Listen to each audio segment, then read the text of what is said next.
นะโมตัสสะภะคะวะโตอะระหะโตสัมมาสัมพุทธัสสะ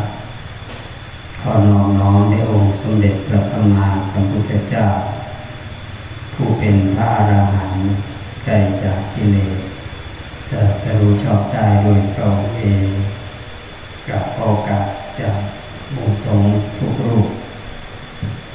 จะเริ่มทำในที่ญาติโยมสุภูสุขนนั่งตามสบายนะปิดเอโคได้สร้างปิดเอโคเพิ่มเสียงแหลมเอโคกดปลดเลยหลบเสียงเบสเพิ่มเสียงแหลมเกิน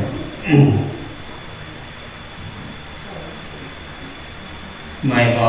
คุณยายไม่ทันเลยแต่ว่าก็มาแหกมาเนี่ยกันแล้วเพราะว่ามืออื่นก็ทันแล้วเสด็จกลับก็เลยเหตุกรหมู่ก็เชิญชมกำนันนะอดีตกำนันเป็นผู้นำชุมชนเป็นผู้ดูแลวัดว่านะได้จัดงานระลึกถึงหลวงปู่เสรีธรรมวโรซึ่งธรรมะกับสนิทสนมคุ้นเคยดีทีเดียวจะเพิ่นมานานก่อนเพิ่นลาสังขารก็ได้เพิ่นขนขวายนะโยมสมานไปนิมนต์พระได้ยินข่าวว่าไปนิมนต์ทุกหม่องเลยที่เป็นสายทุดงค์บุรีรัมย์ยโสธรเข้าไปวัดป่ารวมใจนะทุกหม่องอยากให้มารวมงานเนาะมาเอาบุญมาให้กำลังใจญาติโยมให้กำลังใจคุณยาคุณยายทั้งหลายให้กำลังใจผู้จัดงานนำจัดงานเนี่ยเป็นเจ้าภาพสุขคนเนี่ยซอยกันคนละไม้ละมือบางหันรับศีลเนาะโยมสมานแล้วก็ได้ประถมนิเทศเบื้องต้นแนะนำสถานที่ญาติโยมนี่มานอนอยู่น้ำกันเนี่ยต้องมีกติกาแน่เลยนอนห้องกันเป็นวันหรือคนละปางใหม่คนละหนอใหม่หรือนอนในอาคารเดียวกันนอนในเต็นท์ในอาคารเดียวกันหรอเป็นไฟเต็นมั่นเป็นใหญ่เลยเป็นหน่อยก็กลางมุงกับนี่เอาสิขันนอนในห้องกันนี่เนาะสิอยู่ก็จะเต็นอยู่ได้กับสาวอาตมาว่าคนนี้กติกาหอด3 ทุ่มเศร้าบอกปิดไฟนอนแล้วว่าคุณบอกรบแล้วได้ยินว่าหอด3 ทุ่มเนี่ยว่าปิดไฟหมดห้ามคุยกันพอถ้าผู้ใดอยากคุยตัวลูกยาออกจากเต็นท์จะคุยกันถ้าหอด3 ทุ่มเราห้ามบอกกันเลยในนอนแบบที่นี่ย่ามตื่นด้วยกันเพราะเป็นผู้รับพ้นตื่นจะตี 2สิรู้ว่ามาปวดมูกับสินอนกับพร้อมกับสิบอกดีบ่เนี่ยดีบ่ก็เพิ่มบางคนสิกรรมฐานแต่ให้สิคือปล่อยได้ใจเนี่ยมันจะสิปล่อยออกปากก็หูไม่ได้คือบอกเราคนน้อยพอสั่นเอาตีใดจังเปิดปากบอกเอาตี 3หรือเอาตี 4ดีนะไม่สิบอกไว้แค่จริงเอาตี 4ซะเอาตี 3เพิ่มกันแล้วกันตี 3เพิ่มนี่ลุกขึ้นมาบอกเอางามของทางเพราะว่านาสิทำวัดตี 4ดีบอกกติกาแน่นดีได้ตมาว่าพอตมานี่เคยนอนห้องกันเข้าตั้งใจนอนแต่หมู่คุยกันนี่นอนจังได๋ก็บ่หลับบาดนี้เฮ็ดให้เมื่อยเพลียเบิดมื้อเบิดเด้แต่ว่าต้องยกเว้นอย่างนึงเด้อคันผู้ใดโกรธเก่งนี่สิเฮ็ดจังได๋ ค มีรถไฟแล่นอยู่ข้างๆคนเฮาเต็มเฮ็ดได้บ่ได้เด้นี่กันโกนเก่งนี่เนาะเขาก็สั่นก็เอาเจ้าเอาเต็นไปนอนคุมเช้าพูดแล้วเจ้าเต็นเอาเต็นไปนอนไกลๆเด้อ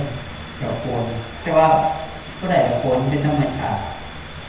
แต่ว่าเว้านี่บอกกันได้เนาะแต่โกนนี่รับแล้วผู้ใดรับก่อนผู้นั้นได้เปรียบผู้ใดรับที่รักผู้ใดก็มากนอกรับอย่างเพราะว่ามูโกนนี่อันนึงนะอยู่ร่วมกันนะนี่เขาถือศีลแปดนี่ก็บ่นับใจแล้วเนาะถือศีลแปดนี่บ่พูดยากแต่มันบอกนะแต่ว่าขันเมื่อยคืออายุปานนี้แล้วนี่นะศีลแปดก็ว่าอยู่แต่ถ้าผู้ใดบางคนเลยกินยาเบาหวานนี่เรื่องสิ่งขนาดแจ้งที่มันสมานได้เนาะเพราะเราภาวนาดูแลนะ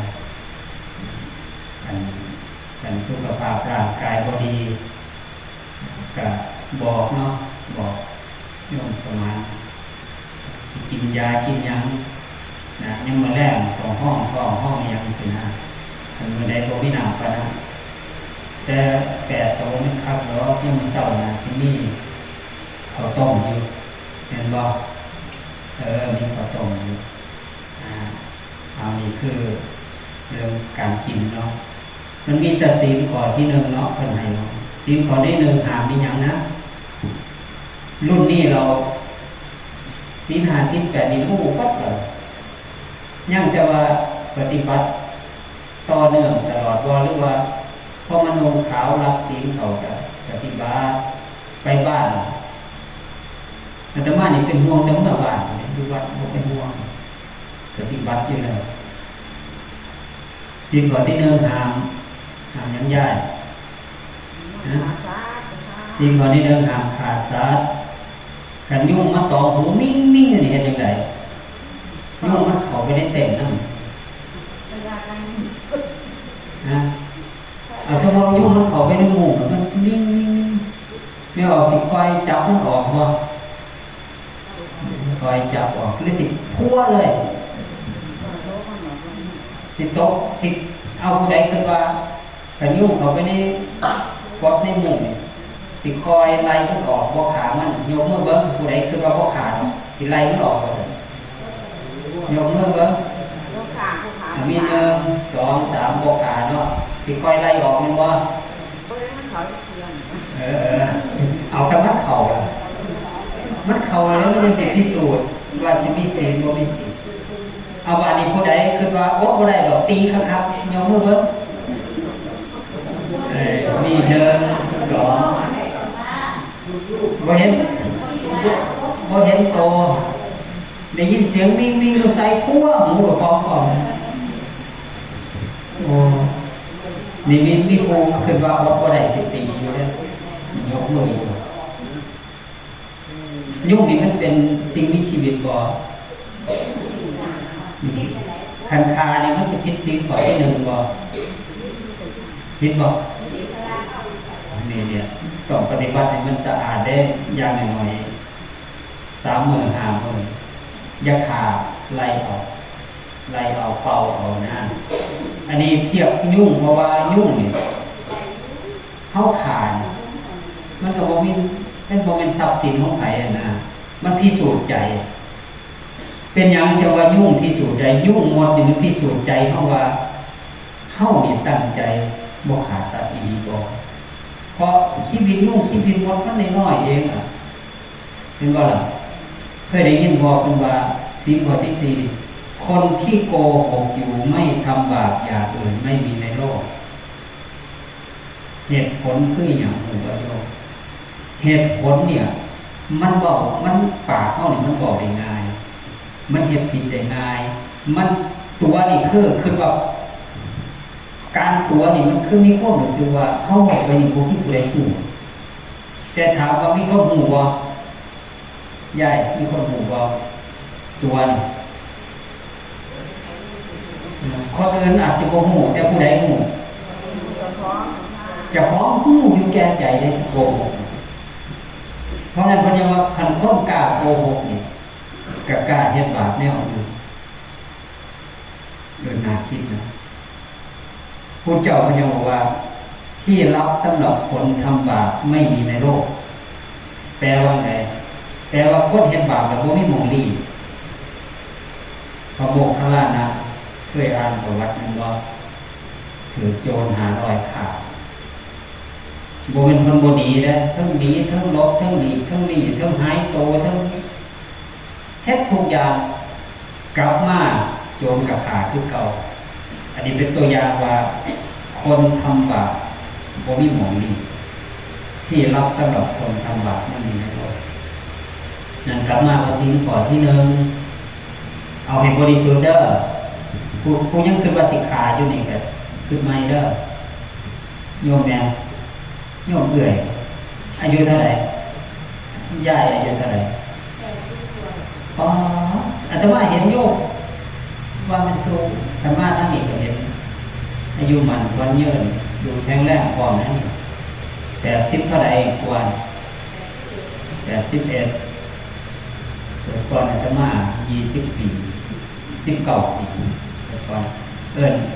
โยมแม่ได้เอิ้นเอื่อยนี่ต้องเกินไปบ้างเอิ้นโยมเอื่อยเพราะว่าอาตมาอย่าง62อยู่มันก็อย่าง62นั่งอยู่นี่ผู้ใดอายุ50ขึ้นยกมือเบิ่งเอา50ลงผู้ใด50ลงยกมือเบิ่งบ่มีจักคนเลย50ลงเอาไว้เอา50ขึ้นไปฮอด60ยกมือเบิ่ง50ไปฮอด60ยกมือเบิ่งผู้ใด50ไปฮอด60เจ้าเท่าไหร่นะ30 51เหรอเอาจะมาว่าเจ้าอายุแค่30เลยต้องมีรางวัลไหนต้องมาเลย51นี่ดีน่ะอ๋อ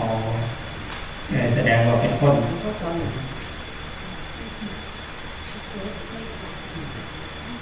แต่ว่า51โอ้โหหน้าตาอ่อนเยาว์เอา50ขึ้นไป60ใส่มีเจ้าคนมัน50ถึง60 1 2มีเจ้าคน3เอามือลง60ถึง70ยกมาดูดิ60ถึง70คิดว่าหลายนะ60ถึง70เอามือลง70ถึง80 70ถึง80นี่ผู้เดียว70ถึง80อาตมาอบรมมาหันน่ะอายุมากที่สุด85 ปียามยกกองนี่ซับไม่ก่อนเท่ายามยกกองนี่ซับไม่ก่อนเท่านะแต่ไปเฮ็ดกิจกรรมซุมื้อเลยโอ้ยประทับใจคุณยายเนี่ยคนต้องเฮ็ดกิจกรรมเนี่ยแต่ว่ารุ่นไม่ออกเนี่ยจะมาดูฟังเทศน์ฟังธรรมอยากเทศน์หยังเทศน์ไปหมดเขาไปเจ้าสินางฟังเทศน์ไปนางฟังรับบ้างง่วงบ้างตื่นบ้างโอ้ยมันเป็นธรรมดาอายุปูนดีแล้วแต่ว่าอนุโมทนาน้ำดีเจงโยเนาะต่างอกต่างใจเพราะนั้นสิ่งข้อที่1พวกหันคนไหนแล้วห้ามฆ่าสัตว์เนาะข้อที่2อันนี้ก็บ่ห่วงกับห้ามลักทรัพย์แม่นบ่ที่2ห้ามลักทรัพย์ของมีหยังก็สร้างบ่เป็นของเฮาเห็นตกเห็นเหียหรือว่างไว้มีผู้ว่างสิ่งของอันนั้นอันนี้ไว้อยู่นำกันหลายคนก็บ่จับนำประทาเจ้าของก็ยังกลับมาหรือแม้แต่เสื้อผ้าสีขาวคือกันนี่ต้องเบิ่งต้องมีสัญลักษณ์ต้องอันนี้ไว้ดีๆจังบ่หลงกันเดี๋ยวมันสิเสียกรรมฐานแต่อีดีพิสิมันก็มีเจตนาแต่มันมีเจตนารับขโมยสกปรกหรอกข้อที่3อภมจริยาเวรมณีเพิ่นก็แปลว่าเราเลยสรุปรวมว่าสิ่งข้อที่3ก็คือเว้นขาดเรื่องการมีครูเกี่ยวกับผู้หญิงผู้ชายผู้ปฏิบัติศีล8เนาะก็ให้เว้นนะข้อที่4โรงงานเพิ่นบอกว่าข้อที่4นี่ห้ามหยังโยมย้ายข้อที่4ห้ามสิ่งข้อที่4ห้ามไม่หยังนะ หาไม่ยังนะก็ หาใครพูด หามข้อที่สี่เนี่ยห้ามพูดเท็จห้ามพูดเท็จห้ามพูดส่อเสียดห้ามพูดคำหยาบห้ามพูดเพ้อเจ้อเท็จนี่คือตัวเนาะห้ามตัวอย่าตัวพาเด้อขันทายยุ่งก็ต้องมาสารภาพเด้ข้อที่สี่เนี่ยห้ามตัวก็ส่อเสียดก็ใส่กันผู้ลำพ้นอยู่น้ำกันเนาะปฏิบัติธรรมบางเทียมนั่นกับผู้เฒ่าผู้แก่เนาะซาสิกยาวาในการเด้อเบิ่งน้ำนี่ผู้ใดเฒ่าเขาอยู่ไกลๆเขากับเบิ่งซอยดูแลซอยผู้ย่ายนะอันนี้ได้กุศลเหมือนกันซอยเบิ่งซอยดูแลซอยเหลือกันนะมาอยู่มาปฏิบัติธรรมกันรุ่นเดียวกันได้รุ่นยังนี่นะตั้งซื้อรุ่นว่าได้นี่เขาจะออกมาปฏิบัติอะไรนะรุ่นสวเอามาตัวนี้ไม่แล้วบอกเรื่องหมาไม่ออกอันซ้ำมันก็จะมายางไปมุ่งนะแต่มุ่งมาแต่ว่าตกเปล่านี้ยางกัดบอกร้ายตรงมีแกอยู่ทางคนละทางวิหารนะฟ้าหมามาเนี่ยคือว่าอยู่หลายนะก็นี่แหละที่ดีเลยนะวันนี้มือเศร้าเนี่ยผู้ใดไปวัดเรนุก็ไปวัดสักกายโมหมาตัวหนึ่งอายุหลายเนี่ยมันเท่าแล้วหมาตัวผู้อาตมานั่งหัวแถวสุดเนาะติดพระพุทธรูปหมาตัวนั้นมันนอนอยู่ข้างพัดลมเลยนอนเกิดพระแต่เหตุกิจกรรมวัดสวดบัดให้โยกของมายกถวายสังฆทานนี่นะที่มีพระพิพยาเนี่ยก็ออกไปนั่งโยกของมาสิถวายสังฆทานนะหมานี่ลุกป้องแก้งขึ้นเลยลูกเราไปพระเจ้ากันนำอาตมาอันดับหนึ่งไม่ออกอาตมาแต่ถวายที่สองที่สามหมามันเป็นโมกหมองที่สามเนี่ยข้อที่สามเนี่ยแล้วมันก็มันที่หยังอ่ะมันรู้จักหมายถึงว่าเขาบอกอีหยังมันอันนี้มันกันจนว่าถวายแล้วโยมเสือบอกว่าเขาถวายเสร็จเบิดแล้วมันก็ยังกลับไปนอนหมองเก่าเจ้าเดินมาบอกกับอาจารย์เขาที่หมาตัวนี้ผู้ใดมาเกิดคือเขาโมโหนะแต่ว่าเขาเห็นว่ามันมียังสิบปานนี่นะเขาบอกว่าเอาญาติโยมลูกมาเอาไว้คือมันมีไล่ซื้อเนาะอ่านไล่ซื้อเขาจะเอาไว้ลูกมันนะหมามันบ่มีไล่ซื้อมันบอกมันหนังกับดาวสาวมันหนังที่สาวมันบ่มีไล่ซื้อแล้วแต่คนไหนก็เอาบักแดงมึงมาถวายขอพระหมาบักแดงผมเห็นเลยออกไล่ซื้อแต่มันมากแล้วก็ถวายแล้วความเสียหายความมันกลับไปนอนของเก่านอนเฉยบอกมันรู้ว่าควรแต่มันเจ้าไหนก็มาบอกจะจัดเขาไอ้หมาตัวนี้ที่ประหลาดเลยบอกแปลกใจสมัยพุทธเจ้า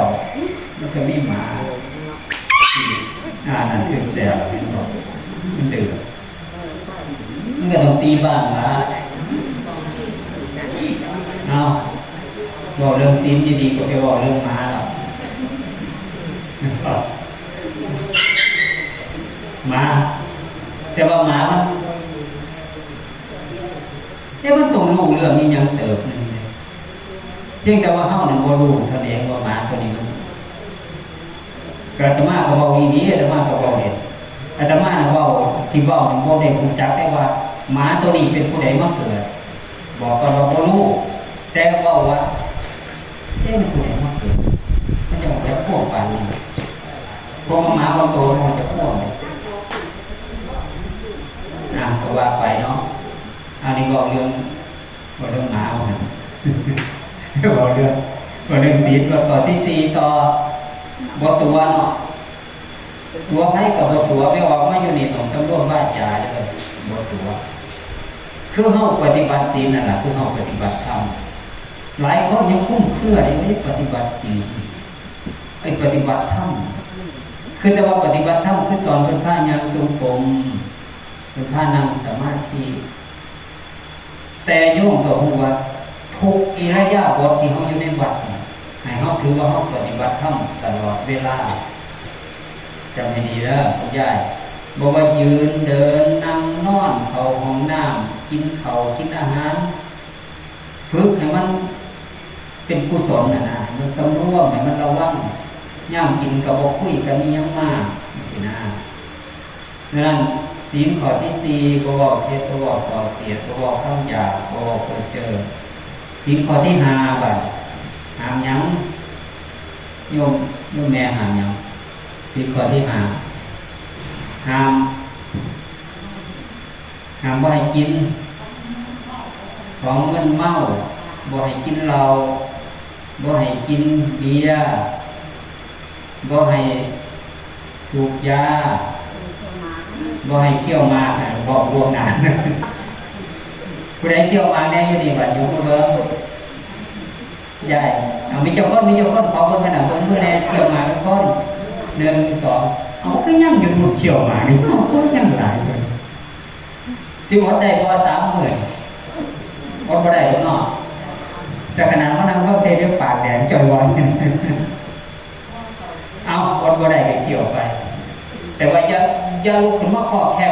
กวนมูตอน6 ทุ่มเนี่ย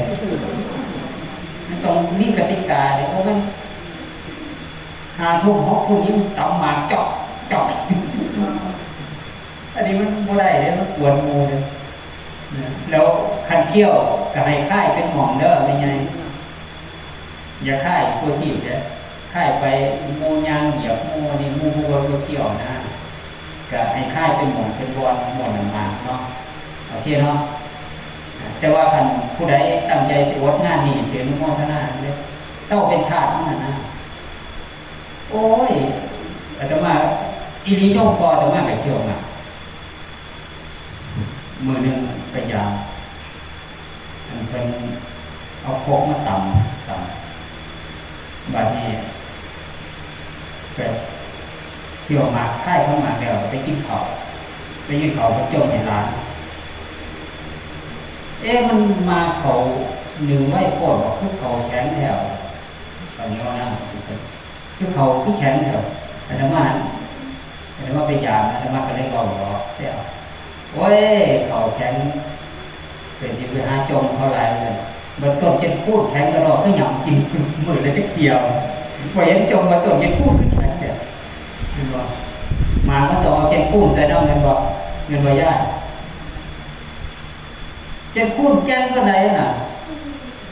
ก็ยังกินยังยำอยู่สั่นแต่แล้วว่าก็บอกต่อเจ้านี่ฮะเป็นปวกได้นี่เลยนี่เจ้าเป็นปวกได้นี่เลยกัดที่ต้นไม้ยำกินบ่ได้ก็เอาโคกตำเอาหัววันละว่ามันแล้วหนาวหมูใส่สมากแล้วผมปากแสดงว่าเขียวเป็นว่าเราแต่ว่าอีนี้แล้วกันเศร้าได้มันก็ดีนะมันบ่เป็นภาระอันนี้ก็เพราะว่ามันบ่มีวิตามินอย่างเนาะอย่างบอกยากแต่มันก็มันติดเราเขาอย่างนี่ละเป็นว่าติดอีหยังหนมันเนี่ยมันสิเลิกแต่คันเลิกได้นี่เจ้าได้สวรรค์เลยนะเดี๋ยวเรื่องมองเมืองสวรรค์บ่มีหมองทุนมาเนี่ยบ่มีปอเมืองสวรรค์บ่มีหมองทุนมันถึงเรามันมีเมืองใดเมืองตรงนั้นมีหมองทุนมาเมืองอย่างไรนี่ยากปฏิบัติเมืองนรกปฏิบัติแล้วว่ามันก็บ่อันปานนั้นเนาะบอกมวลเด้อเป็นไงบ่เป็นหยังหรอกเที่ยวไปเที่ยวมาอยู่เป็นหมู่พวกตะมาก็ดีแล้วแต่คันเจ้าได้ก็ดีนั่นล่ะบ่เที่ยวมาบ่กินเหล้ากินเบียร์นี่แน่นอนอยู่แล้วบ่สูบบุหรี่บ่ซื้อหวยอายุปูนี่มีผู้ซื้อหวยอยู่บ่มีอยู่ป่าเขาเราซื้อหวยเป็นนี่บ่เคยเห็นบ่โยมอีหยังกะสร้างที่มันเป็นอบายมุขอายุเฮาปูนี่แล้วเฮาพยายามละพยายามเลิกซะเหตุผลเพราะว่าขันเฮายังสิติดผูกสิพันกับมันเป็น มันเป็นภพเป็นชาติเลยบอกเลยทุกโลกมันเป็นกิเลสถ้าว่าปฏิบัติธรรมเนี่ยเป้าหมายผมไม่หนักเป้าหมายคือเบิ่งขอศีลให้ดีนะขอศีลนี่คือขอปฏิบัติสำหรับบ่เฮ็ดตามกิเลสเลยข้อที่6เนาะข้อที่6เนี่ยให้กินอาหารตั้งแต่เช้าไปฮอดเที่ยงจังซี่แต่บอกภาษานั้นวิการโภชนานี้ก็แปลละเอียดลงไปก็ว่ากินอาหารเป็นมื้อเป็นเวลาแต่ว่าเฮาก็มาแปลกันว่าเอาละตั้งแต่เช้าไปรับเทศลงมานี่กินได้คือศีล8ผู้ใดสิบริสุทธิ์เลยก็เอาผู้ใดสิ2 มื้อก็ต้มก็ขาบใหญ่ก็ว่าไปแต่นอกนั้นก็อย่าไปละเมิดมันเป็นการฝึกให้ชีวิตเฮานี่มีภาระน้อยที่สุดโยกลงที่ดีสัตว์นี่ยังที่เกิดมากินวัดมื้อวัดเว้นเดี๋ยวนี้คนนี่กินวัดมื้อเลยเอิ้นว่ากินทั้งวันเลยคนรุ่นใหม่ๆนี่กินทั้งวันเลยคันว่าศีลข้อที่6นี่เขาบอกคือศีลวัดเว้นกินวัดมื้อวัดเว้นกินบ่ได้ขยะโสขยะปากกินแนวบ่เป็นประโยชน์ครับกินน้ำเปรี้ยวน้ำหวานกินแต่แนวที่เป็นอันตรายน้ำจืดน้ำเปล่าๆเล็กน้อยซุมื้อนี่แทบกินบ่เป็นเลยกินน้ำอัดเหลวกินน้ำผสมสีแต่ว่าคนซุมื้อนี่อายุส่ำใดส่ำหนึ่งเป็นวันเร่งเป็นเบาหวานอายุ20 30ปีอยู่ว่า10 กว่าปีก็เริ่มเป็นเบาหวานซุมื้อมันกินเรื่องกินเนี่ยมันจะเป็นเรื่องใหญ่เรื่องสำคัญเลยบ่เป็นแต่ว่างดเว้นกิน2 เวลาอย่างเดียวเลยแต่พระเจ้าให้ศึกษาว่าการกินนี่มันเป็นบาปเป็นบุญมันเป็นกรรมเป็นเวรถ้ากินบ่เป็นเนี่ยเป็นกรรมเป็นเวรกินเป็นหนี้เป็นสินกู้หนี้ยืมสินเอาชีวิตผู้อื่นมากินมาเป็นชีวิตเฮานี่โอ้ยไม่ออกเขาไปคำนวณว่าคนผู้หนึงนี่เกิดมานี่กว่าสิตายจากโลกนี้กินสัตว์วัดประมาณ 200,000 ตัวคือตัวน้อยตัวใหญ่ 200,000 ตัวสิเป็นหนี้หลายปานใดล่ะแม่ใหญ่หลายแฮงเนาะป๊าดสิใส่จังได๋มันเป็นจะเป็นหนี้หลายอยู่ดีเด้อเฮานี่คือเราเป็นหนี้แต่เรื่องเงินเรื่องคำนะมีชีวิตเนี่ยอาตมาไปเยี่ยมคนป่วยของผมมาผ่าตัดมะเร็งต่อมนี่ยังบ่ได้ออกโรงพยาบาลเลยถามว่าเป็นจังได๋ได้ออกโรงพยาบาลยังว่าซั่นเลือดมันไหลออกเลือดกำลังเหลือเพราะว่าเขาพาเลาะเอาเองเลาะลงมาหอดขี้เละนี่นะเลาะเอาที่มันคิดว่ามันสิเป็นรากของมะเร็งพาเลาะแล้วเราเนี่ยฟังแล้วบอกมันคือพ่อไปยามเราคือพ่อขาปกคือพ่อพาท้องปกไม่ออกนี่เราไปเฮ็ดอาหารขายอยู่ทางพัทยาไปต้มปลาไปย่างไก่ไปเฮ็ดอีหยังแล้วบอกโอ้ยโยมเฮ็ดบ่ได้เงินได้เงินขนาดเลยแต่เราบอกโอ้ชีวิตอายุยังบ่ทันหลายเลยเป็นมะเร็งพระพุทธเจ้าพระจึงบอกว่าการฆ่าสัตว์ตัดชีวิตคันมันบ่จำเป็นอีหลีนี่ให้งดให้เว้นให้ระวังให้สำรวมเพราะว่าเพิ่นตัดไว้ในพระไตรปิฎกเล่มที่16เพิ่นบอกว่าผู้ฆ่าสัตว์อย่างมากมายสิมีอายุสั้นหรือว่าสั้นสิเป็นโรคไข้เจ็บหลายแต่พวกเฮาเป็นหยังอายุยืนยาวจังคุณแม่80 ปีก็ยังมาวัดมาฟังเทศน์ฟังธรรมได้คนเฒ่าสมัยโบราณนี่อายุฮอดส่ำใดส่ำหนึ่งนี่เซาฆ่าสัตว์เด้บ่ฆ่าแล้วกินน่ะกินอยู่แต่ให้ฆ่าบ่กล้าฆ่าย้ายฆ่าอยู่บ่แต่กินอยู่แม่นบ่หรือกินก็บ่กินอยู่แต่พอฆ่าให้ผู้อื่นบาปแทนมันเหรอ เอาเจ้าเฮ็ดบาปแทนข่อยเนี่ยก็ดีแล้วล่ะพอฆ่าน่ะดีแล้วอายุหลายปานนี้เซาฆ่าซะเพราะว่าคือเฮานี่คันยังกินอยู่ศีลข้อที่1บ่ 100% ดอกแต่ว่ามันก็บ่บาป 100% คือกันเพราะเฮาบ่ได้ฆ่าคนเขาฆ่าเฮาไปซื้อมากินคันบอกโดยหลักว่าเฮายังมีส่วนบาปบ่มันมีส่วนอยู่ พอเขาขาสัตว์ทั้งเบิดเขากับขายยังมีคนซื้อนะครับแต่เขาก็บ่ได้ไปสร้างขาแต่ขันเจ้าบริสุทธิ์เลยก็คือจังอยู่วัดนี่แหละเพิ่นก็บ่กินนี่สิมีองค์ใดแอบสั่งลาบงัวมากินอยู่มันไม่ขี้มีอยู่นี่ผู้ใดแอบสั่งลาบงัวสั่งก๋วยเตี๋ยวเป็ดก๋วยเตี๋ยวไก่มากินเจ้าว่าเขาพูดว่าเจ้าว่าก็ยังบ่ปากยังไปว่าใส่เราก็เด็ดได้ดีกว่าเราว่าให้ดีนะหลวงปู่เสรีเป็นผู้ยึดมันในคุณงามความดีถือศีลกินเจเดี๋ยวคนว่าอาตมาเนี่ยโอ้โหหลวงปู่เสรีคันอยากรักษาบ่แม่นแต่เฮาจะงานในสิ่งใดเขาต้องตามห้อยอีหยังที่เป็นเรื่องคุณงามความดีที่หลวงปู่เสรีก็เคยพาเฮ็ดพาทำแล้วมันจะเลิศมันดีมันสงบสุขเฮ็ดมันเพลินนั่นคือการเคารพดีมันเคารพพระพุทธเจ้าเคารพพระพุทธเจ้านี่ต้องปฏิบัติตามพระธรรมพระวินัยของพระพุทธเจ้าเด้บ่แม่นเอาดอกไม้มาขอแล้วก็มากราบมาไหว้มาอ้อนวอนขออีกบ่แม่นผู้เจ้าบอกว่าสิเคารพเฮาพระนนท์น่ะมันไปถามพระนนท์ถามว่าผู้เจ้าปรินิพพานแล้วสิตั้งผู้ใดเป็นใหญ่แทนผู้เจ้าบอกว่าบ่ตั้งผู้ใดแต่ให้ทำวินัยที่เราตถาคตตรัสไว้ดีแล้วนั่นคือพระศาสดาบกเผยทั้งหลายให้เอาพระธรรมพระวินัยมาเคารพหลวงปู่นี่เพิ่นสอนนี่ยังเป็นเรื่องดีๆเคารพเพิ่นพาถือศีลกินเจเฮากันระวังเนี่ยอย่าไปเฮ็ดอีหยังที่มันละเมิด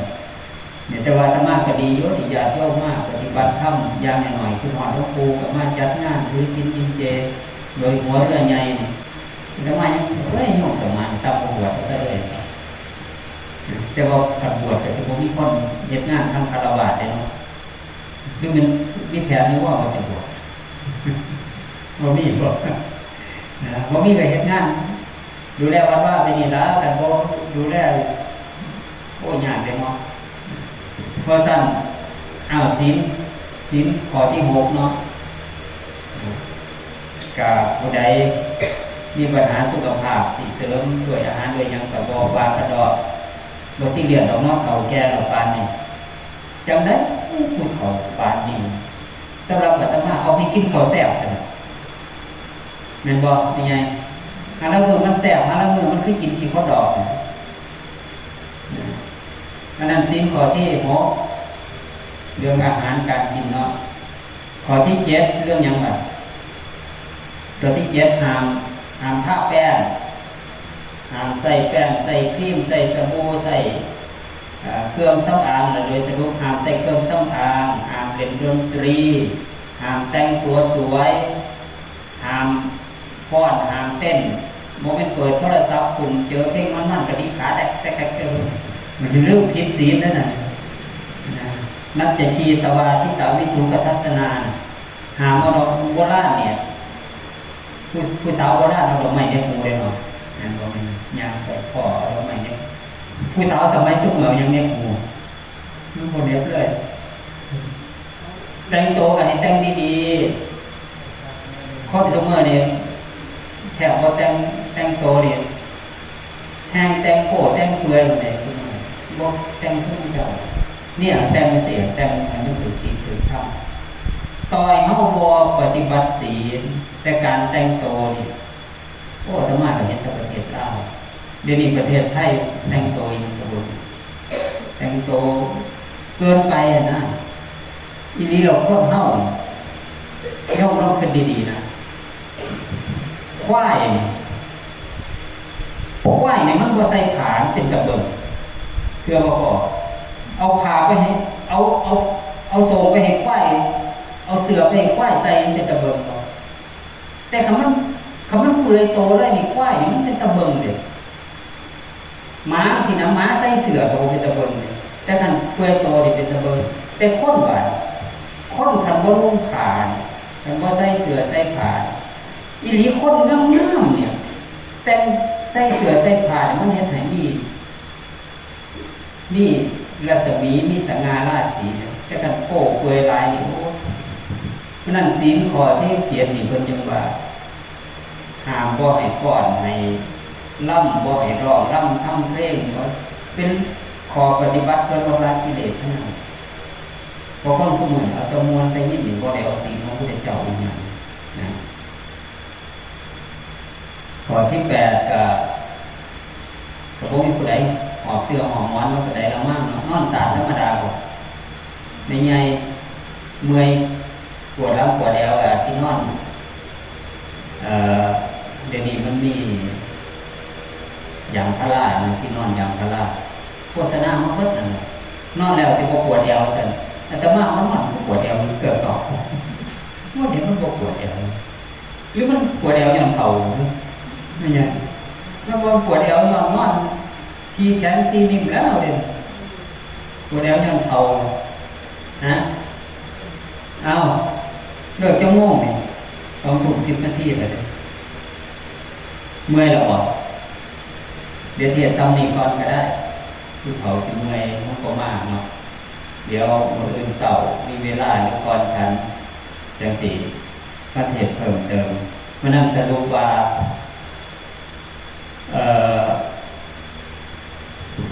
คนเนี่ยซุมื้อ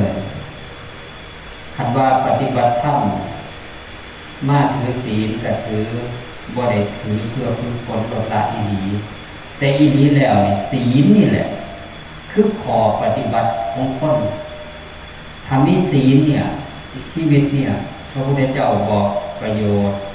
ที่เพิ่นว่างั้นเนาะอิมานิอัตถสิกขาปทานิสีเลนะสุขติงยัตติสีเลนะโภคสัมปทาสีเลนะนิพพุติงยัตติตัสมาสิลังวิโสทะเยผู้ใดปฏิบัติศีลเนี่ย1ชีวิตเนี่ยจะมีความสุขสีเลนะสุขติงยันติมันหมายถึงว่าเส้นทางชีวิตที่เขาสิเดินไปเป็นเส้นทางชีวิตที่อุปสรรคกวากหนามบ่มากชีวิตเดินไปสิล่ะนี่เขามีชีวิตอยู่เนี่ยถ้าคนมีศีลเนี่ยสุขติคติคือ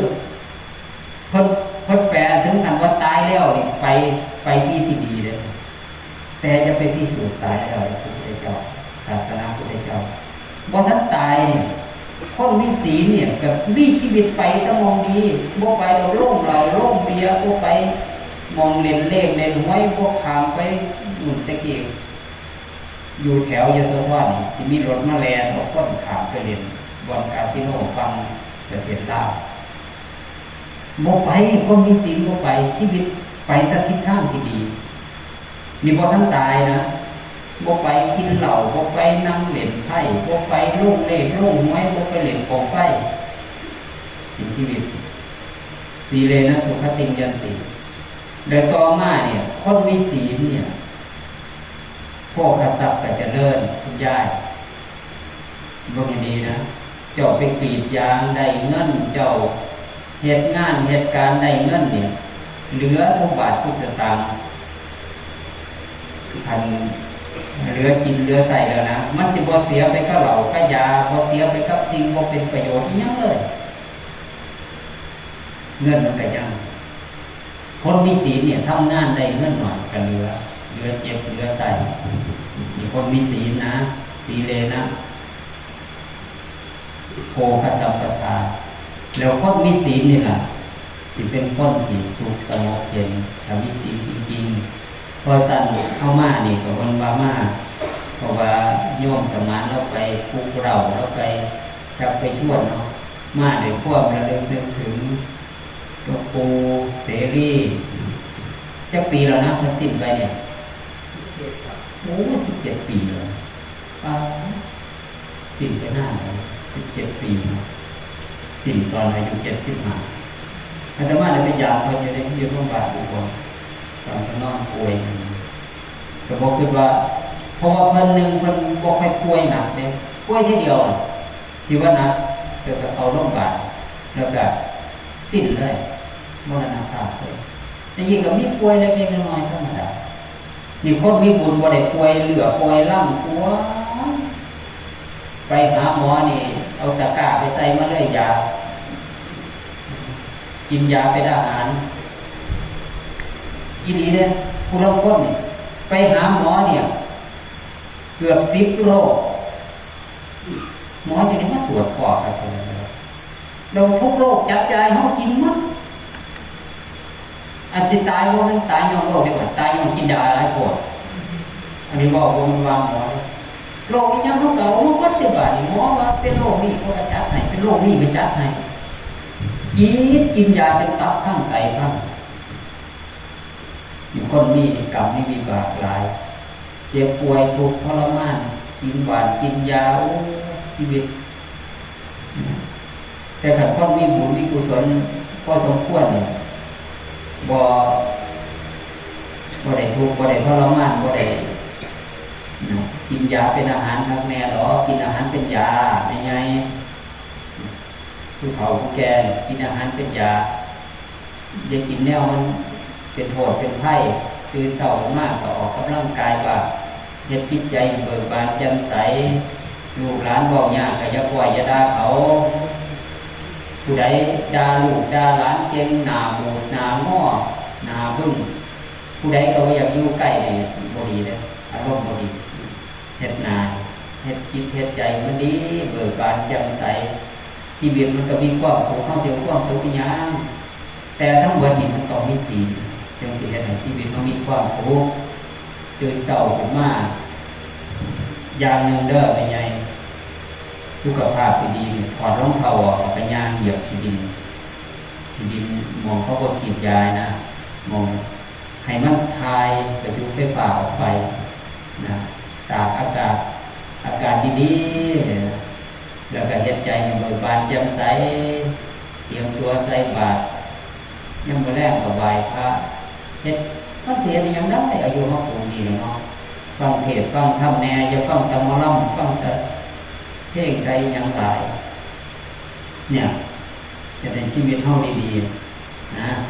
เอาละสำหรับแรกวันนี้ก็เอาไว้ซ้ำนี่ก่อนสมควรเจเวลาเนาะนั่นก็สรุปว่า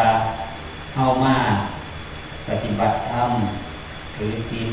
8ก็ให้ตั้งอกตั้งใจดีๆคือเว้าแล้วบ่เว้าเล่นบ่ว่าหมดบ่ว่ายุ่งมันศีลข้อที่1เนี่ยมันสิสำคัญหลายกับข้อที่4นะหรือข้อที่6ก็นะให้ระมัดระวังสังวรในศีลต่อจากนี้ไปคำว่าระมัดระวังสังวรในศีลก็คืออีหยังที่มันเป็นสิ่งที่จะเฮ็ดให้ผิดให้พลาดเฮาก็ระมัดระวังเรื่องคำบอกคำจาเรื่องอยู่เรื่องกินเรื่องหยังก็ตามนะเรื่องรับเรื่องนอนปฏิบัติทั้งหมด